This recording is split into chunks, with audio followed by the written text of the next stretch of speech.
Tere tulemast Musta kassi taro lugemisse veevalajad. Siit tuleb lugemine teile nädalaks 10–16 august. Ma olen teile siia valmis pannud 7 kaarti ja vaatame, mis neil kaartidel teile siis selleks nädalaks öelda on. Nädal algab teil siin müntide baasiga. Baas tuleb uudistega, ta pakub teile midagi. Pakub kas uut tööd, hoopis mingisugust teist kohta, kusagile, mingit sellist. Võib-olla natuke teisel erialal. Mulle tundub, et ta pakub teile inimestega tööd. Ma ei tea, mida te täna teete. Ta pakub teile mingit sellist tööd, mis on seotud inimestega, inimeste õpetamisega, inimeste aitamisega, inimeste heaks töötamisega, midagi sellist. Aga teie nagu ei ole selles vaimustuses ja mitte sellepärast, et see töö teile ei meeldiks. Pigem te kahtlete endas. Te nagu arvate, et ei saa sellega hakkama, et see on midagi täiesti uut ja et teil ei ole piisavalt tarkust, piisavalt ettevalmistust, mis iganes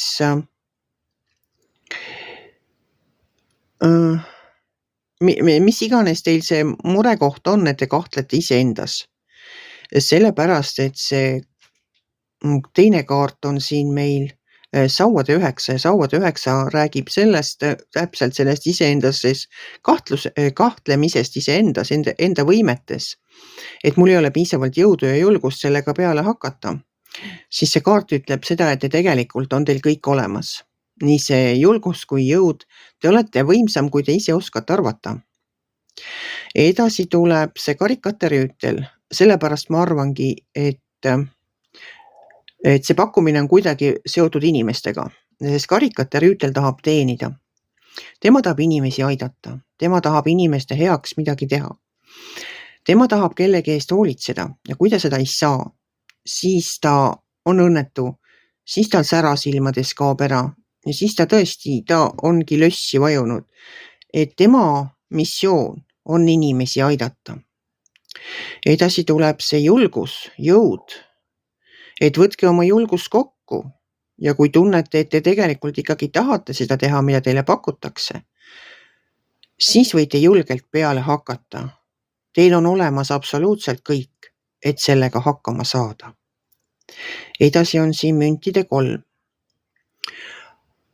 No vaat see ongi see uue alguse kaart. Minu jaoks on see selline kaart, kus inimene istub maha ja hakkab plaani pidama. Ta teeb endale plaani ja kui teil on nüüd uus mingi pakkumine, on see tööpakkumine näiteks, siis te istutegi maha ja mõtlete, et kuidas ma sellel uuel kohal nüüd siis alustan, mida mul selleks vaja on.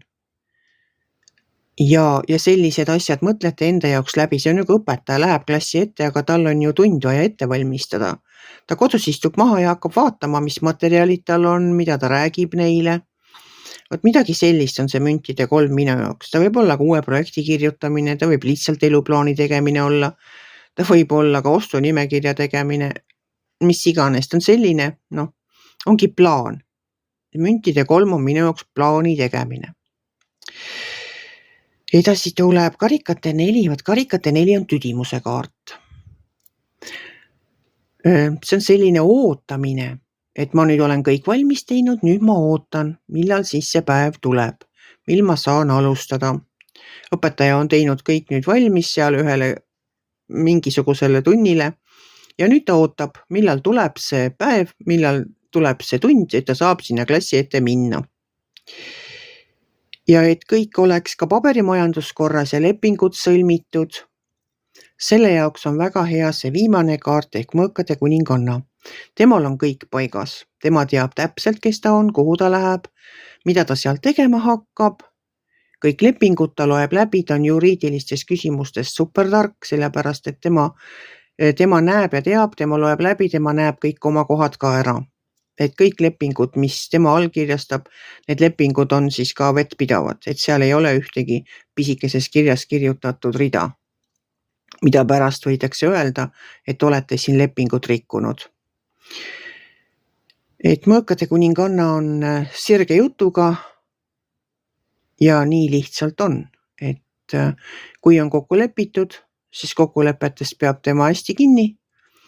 Kui on mingi paber, see võib olla ka täiesti selline projekt näiteks.